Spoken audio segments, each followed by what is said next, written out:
What's up, everyone?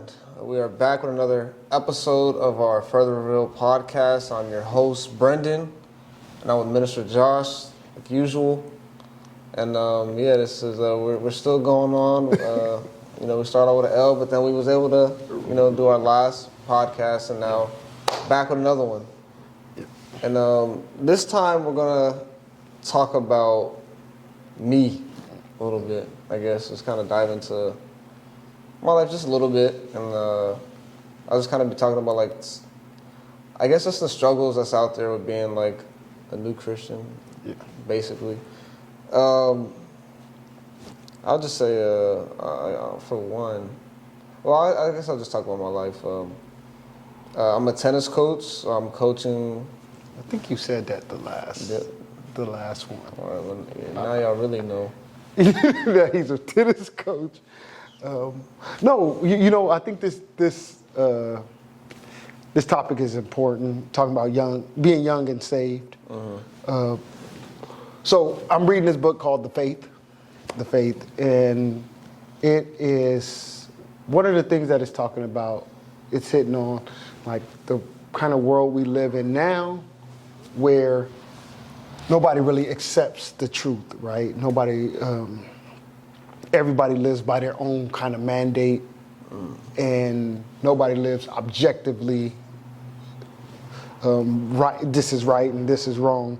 Everybody decides to be subjective and do what's right in their eyes.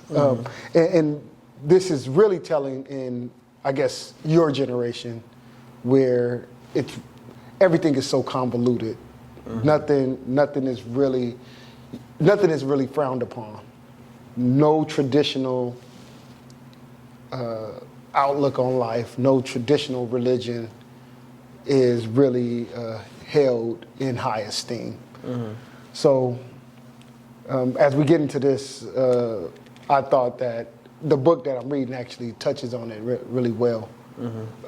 So I guess the first question is, you are young and you are saved. Yeah. What kind of guided your decision, or how did God reveal that, like, yes, Jesus is the truth?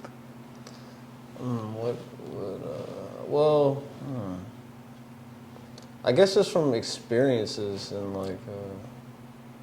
I always had like a certain respect for God. Like you said, like you were like scared to do things wrong. I was scared to do things wrong too. Whenever I felt like I did something that was super wrong, like if I thought it was like a sin I did, then I was like, man, I'm kind of doing too much. I would just feel like I get struck down. I don't know. Maybe I heard something in church, or I don't know, something. Maybe a Bible story or something like that. So I always kind of had that like certain respect for God. Always felt like you was about to give up the ghost at every sin. Yeah, really. No, that's interesting, because just if we dive deeper into that feeling of why you feel like that, because I guess you would look at God as a God of judgment in that time, right? And after like the smoked weed and I really went off. That's when it's like, okay, now it's just like it's like real life or death. This is serious, because I actually I really felt like that was God. That was God that put me through that. And, showed me like that I was just not living life right. So I'll say through experience, and that really I guess just created a fear. Like now I have that fear of God. Do you think that fear is a healthy fear, or do you fear God like you respect who He is, or do you fear Him because like you're really scared of? I mean, I guess it's a healthy fear, because at first it used to be on my mind so much, and I was just like, man, like it kind of scarred me almost, and I remember afterwards, I don't know, I was maybe about to go to sleep at night, and I'm just my heart's beating still, kind of just thinking of that. But I guess now that I know that, a lot of these thoughts are not good thoughts. Yeah. That I've learned, so I've learned that. So I guess it is healthy now that I've kind of, like, I can put that in its place. I don't know if that makes sense. Yeah, no, I get what you're saying. What about being young in this age? Of how is it living, living as a Christian, not like a Christian, but as a Christian? I would say it's hard if you're really on social media so much, because social media throws you so much. Like, throw you all these sayings, like, and it's all sounds good, I guess. Yeah. But most of it means nothing, But, yeah. Have you ever felt, do you think social media, everybody's on, I feel like social media is like, it's popular for a reason, everybody's on there. But do you feel like any kind of discontent when you just are on social media? Do you feel discontent with your life or where you're at in life? Well, I guess it's man, because like one of my life now is I feel like now I'm working more, so I'm less on it. Okay. So like when I was on it, I would feel that feeling like if I was on social media for like an hour or two or like on YouTube, like that feeling afterwards, like, man, I didn't do anything. Like I literally just wasted all this time. And it's like I can't recall any of these videos that I watched. So it was literally for nothing, So, yeah, I guess, yeah. Do you feel disconnected from peers now? So you're saved and you're working. Yeah. Do you feel a disconnect from? Actually, I do feel a disconnect. Okay. Honestly, yeah, I do. I'm not gonna say sometimes I do feel a disconnect because, like, I'm trying to, I have these goals, and it's not like I'm like perfect, like I'm like so on these goals, I'm like meeting my marks, but I am like, I guess I'm trying to. So, and then I know that I can't really like be on social media, so I don't be on it. So that then I don't talk to friends, and then I'm not really talking about like my high school. I'll be honest, like I don't even really talk to my high school friends like anymore. And yeah, like I would maybe like a year ago, we would like meet up and stuff like that. But it's like I feel like now it's like I have these goals, and it's like, man, I can't even have a relationship with them. Now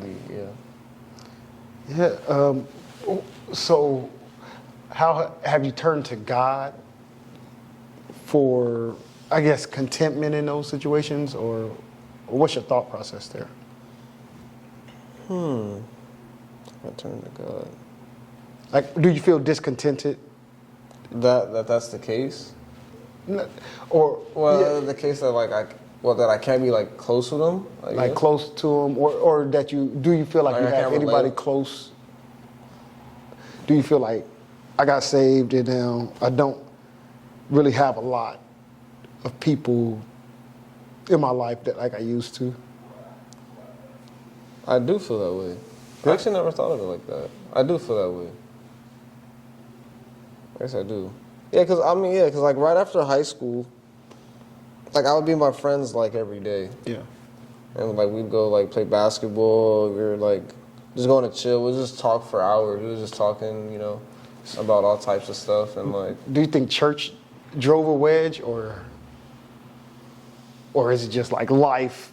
Everybody's life just parted. Yeah, that might be. That's like the factors. Like I feel like that's just a natural thing after high school. It's just like you kind of go your separate ways. But I feel like you'd still talk to like a few people. But it's like, dang, I don't even talk to anyone. Because I don't know, like, Christian. There was a Christian group in my high school. Okay. But they were never my friends, though. It was probably the one. They had this little group. It was called Truth Be Told. And I would actually go. I would go. I knew, like, the dude who, like, started it at our school. And I think it's at other schools, too. But, yeah, so his name was Victor. And, like, we were cool. Like, we were just like, hey, what's up? But it's like, that's it. And then he'd be like, all right, you going to be at the meeting or whatever? And I go to the meeting and, Yeah, that was that. Yeah, you know, sometimes it's weird like that about. I feel like, I guess I'm Like Christianity, sometimes I don't know what it is, but sometimes it's weird. Like you know you will have a Christian friend, but you think you should be best friends. Yeah. But that doesn't happen. It doesn't happen. You know that's one of the mysteries that that's around, because you think that you will have this bond with people who are of like faith with you. Mm-hmm. Yeah. Yeah. I mean, okay, so who's your best friend? Well, I have a Other than your wife. Other than my wife. Your wife. I would say my best friend, Like Isaiah or something? Isaiah, yeah, and then my other. I still talk to Zeus from San Jose. Okay. My friend Jesus. Is he saved? No, Zeus is not. Zeus is him and his wife. They are practicing Catholics. So Okay. I mean, I guess they're like religious. yeah, they're religious, But just not Christian. Yeah, they're not. But they still have like the values, basically. Yeah. Yeah. Okay. Okay.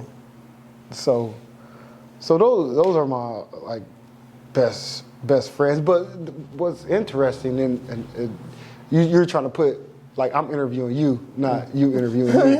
So I see you trying to slide that back over. But no, what's interesting? What's interesting about me and Zay, like me and Zay were went to Dominguez together, and it wasn't until after Dominguez that we became friends. Yeah, so you guys weren't even cool, really, in high school? No, we were cool, but not friends, though, really. Yeah, he wasn't in like the circle that I rolled with. Oh, okay. Yeah.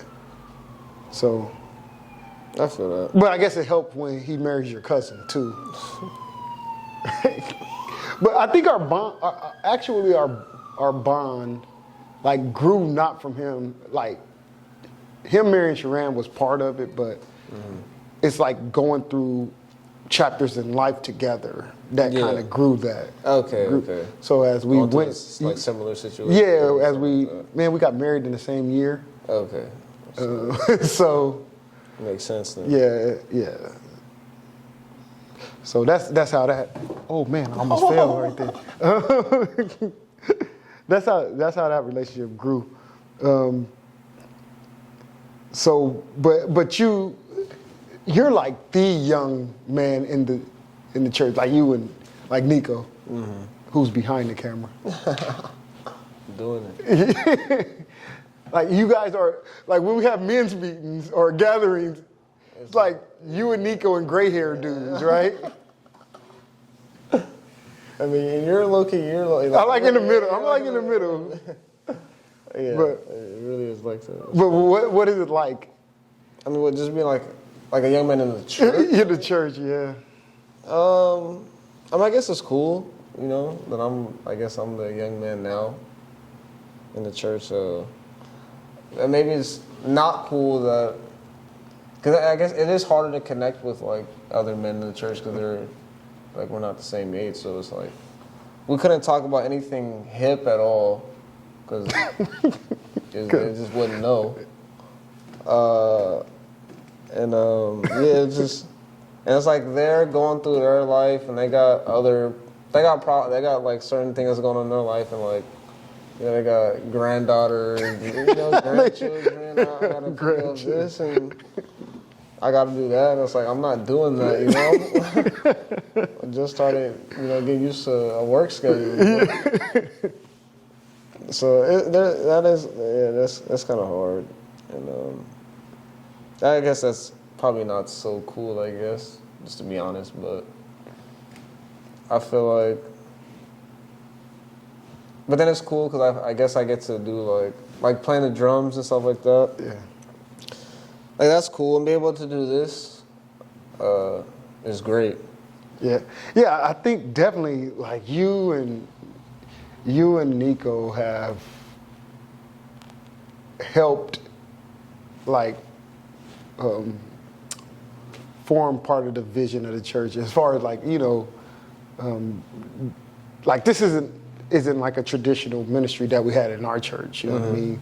having the multimedia, but I think that you guys have the energy to do it, so it makes it a little bit easier. Yeah. So it's easy for me to show up and talk. Yeah. Like y'all have to do the hard work. Yeah. So y'all got to think of topics and stuff like that. While I get to just show up and be like, yeah, this is going on. But I hope my hope for you guys is that you guys will form a bond. You know what I mean? Yeah. But it's weird though, because your generation also doesn't have traditional work schedules. Like Nico has a untraditional job. You know what I mean? He has a traditional job and then a side hustle. You know what I mean? But that's how the world is now. You know what I mean? Yeah. So it's kind of hard. You're like you. Yeah. Like you have to like coach at times that your clients can come, right? So if one of them want to hit at 8 o'clock at night, we're Brendan about to be on the court at 8 o'clock. You know what I mean? Whereas I'm like, hey, I'm checking in at 7, clocking out at 4. Yeah. You know what I mean? I might send an email when I get home or two, but that's the way my schedule is. So you guys don't have those traditional things, and that kind of makes it hard to be on schedule for like church and stuff too, right? Because sometimes you guys have to miss. So how is it like? Are you supplementing in any way that time that you miss? Are you like taking up and reading, praying more, trying to listen to something? Well, I have been reading more like as of late, but I've been struggling with consistency though. I guess I've been like consistent this week. Like I started to read like about like 6 chapters. That's been like hard. Honestly, like I read these chapters and I'm like, I guess the more I read, I'm intaking more. But at first I was like, I'm just reading the words on pages. But like it's still a goal, and it is getting a bit better, I guess. But yeah, I've been reading more. It was like a couple weeks ago where I really I listened to the sermon a couple times during the week. That was actually really good. And then I came back that Sunday and like I was on board. I already know what was going on. Like, I know what's going on, and like that's a good feeling to know. Yeah. You know, where you just rather than coming here like, okay, what chapter are we on? I know what chapter we're on. I know everything. You know, that's a good feeling. And then you be more into it too. You know, like what is the preacher gonna say? I also wanted to say. Like with this, I guess with like this generation, I feel like there's more access to just do it, like just so many things. Like you can I feel like you can just kind of do anything. Like you said, like with Nico, he's able to do like these jobs, and he's able to manage that. And I feel like I feel like that wasn't such a thing like some years ago, where now you can just like everything's kind of there. Like just on the internet or something, there's so much. Like people don't even want to work fast food anymore because you can do a million other things to make money. Right. There's so many ways. You can start like 3 TikTok profiles and get like a million followers. You don't have to take a step. That's your what's the name, right? Yeah. That's your job, and you make more than working at a fast food restaurant. You know? All you need is a phone. You get a phone, you can make money. A phone is not an investment. You get that phone, you can go crazy. Yeah, that's. But then that's a good thing, but also a bad thing because with all that information, you can just waste a lot of time. But I think that was going to be my other question is like, do you feel that this generation? I'm an outsider. Kind of outsider. I'm youngish, you know what I mean? But looking at the younger generation, do you think that I feel like they are chasing money and success a little bit harder than previous generations? Like Yes. I feel like it's just so much out. It's like It's just so much many out ways there. to make money that Like you're like like the NFTs. NFT. It's like you can be 11 or 12 and make like $1 million. Yeah. Oh yeah. And it's not even that hard. Like that's like $1 million in like no time, like a few months. That's just crazy. Like you can make a few million off of Fortnite. Like it's just like it's just like wow. And how important is that? Like you won a Fortnite tournament. Like how important is that to life? But Yeah. So that's one of the things that I see is that it's so easily to get distracted with all this world has to offer. yes, it's easy to get lost in the sauce. It's easy to get lost there. How do you unplug from time to time? I know you said you don't be on social media I don't even be on it. that much, but I mean, what about just keeping up with like the news of what's going on? And I don't even do much of that either. I don't do much of that either. just I know maybe I should, but yeah, I don't. I just don't do that. That's just not me. Yeah. I know that's other people. Because then, if you're on social media, then all the new stuff's just gonna pop up on all these pages. yeah. But yeah, I'm just like right now. I don't know any big stories as of right now. So, do you know like who the president is? We know who Biden is. Oh, you do? We know who Joseph Biden is. We know No, Kamala, just I know Kamala Harris. you know who the. I saw that someone else like, do you know who the vice president is? That's like the question people don't even know. Yeah. I know who the vice president is. Come on now. No, but it's just. What about being kind of? I see like this world is just starting to become more self-absorbed than ever. Like people really care about their image now. I guess Or at least portraying an image. That's how I feel. Like what I see is like everybody want to seem like they're doing well. They're doing something. I mean, I don't know. Maybe that has to do something with like celebrities. Like like we have a celebrity culture. Maybe. Cause like celebrities, they, get all dressed up and like, act a certain way, like have nice things, I guess, and it's like now you can actually portray yourself as that through social media. I know. And it's But you like- can feel like that too, right? Because you'll do that and you can get Yeah. like 100,000, Exactly. 10,000 Yeah. like likes or comments, and you feel like you're on top of the world.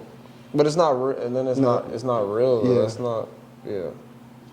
Like you probably meet this person in real life, they'll probably look nothing like that, You know what's funny is I was just watching I watched a show that kind of talked about this, like people getting lost in like virtual reality and not having to care about like what's going on around them. I think that I see that in our society. Not that we're all in tune to virtual reality per se, but I think we're all in our own little bubbles Yes. that we don't recognize what's going on out in the streets as much. Like we can actually see someone pass away or die and not feel anything. not feel anything. feel anything. Yeah. Literally. Yeah. Like, I don't know. I we think phones. live in a generation that's detached Yeah. from that. I mean, I feel like I'm sure. Like you can walk down the street, and I would guarantee that most people walk with their head on, looking at a phone. Yeah. No one walks and just like you're not gonna just walk. You can be like, okay, I can walk and be on my phone. Like that's phone time. Yeah. People don't see like stuff as like I even like you use the bathroom. It's like, I'm gonna use the bathroom. I'm gonna be on my phone while I use the bathroom because like it's better than just sitting there. I think that's a big problem, where you just feel like doing doing nothing is not good enough. Yeah. So you just change that time. Like, okay, that's just extra phone time where I can be doing X, Y, Z. Just Do you see that I think that's a big problem. Do you see that going as a hamper to kingdom building, like us building the kingdom of God? Like if we're so yes, 100%. It's a distraction. yeah. It's like it's not what the devil's trying to do. Like just keep you on something that you think is important, but it's not Right, important. right. It's not like being on your phone is a sin. Yeah. But it will keep you from doing something good. Doing something else. Yeah, like what you're saying, like people will always on their phone, like saying hi to people on the street is almost obsolete now. Yeah, it's different. I try to say like "what's up" to people, and they just keep walking. Just keep up. Yeah. It's almost. It's bad. So how do we go about restoring this? You know what I mean? We can point out the ills of it, but what do we do to restore this? I mean, people need to know somehow that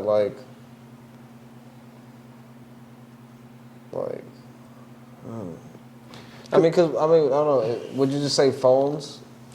Like phones? I wouldn't just say you don't get rid of it, get rid of your phones. But what can I just seriously think about? Like, what can we as a church do to kind of engage people? My thing is, even if we put against someone like me. Yeah, even if we put the bombest church TikTok together, right? Like the bombest thing, I feel like people can just scroll past it. Yeah. You're right. But I really think the world needs to see Christians, right? But how do we move past this place that we're in to really engage the world? I think my point of view is it probably has to be a mixture of both, but I think really touching people that are out in the street, that's something that we really need to do. You know what I mean? Mm-hmm. I say you would have to use social. You would have to use that. You'd have because that's what they're. I was going to see it. That's what they're on. So you'd have to be a presence on social media, but as well as still going out. Yeah. In the community, it'd be great to go into schools. I feel if I was in high school and some I don't know you and some people came in, I feel like that could do something. Yeah. And it's not everyone's obviously most people are not going to care. They're going to be oh, maybe if you guys came to auditorium during some period, they're going to be oh, this is just free time. Yeah. I don't care. But some people, it'll definitely touch some people. Maybe they'll get inspired to do something, Yeah, yeah. I just think that some way we have to touch the lives of people, and part of it is, pulling them into the reality of this world and knowing God. You know what I mean? I feel I maybe in high school, or maybe just someone in high school now who never went to church, something like that, and you just brought it up, they would think it's boring. Yeah. They're there's so much to do in life. Why would I go to church? And I think that's an important point, and you hit on it, and it's time for us to wrap it up, because we are dealing with a generation that really has never experienced church. Yeah. They don't know what church is. Yeah, I mean, why would a kid want to go to church if there's so much to do, and it's there? They know they see it on their phone. It's there's so much to do. Why do it? Why? Yeah.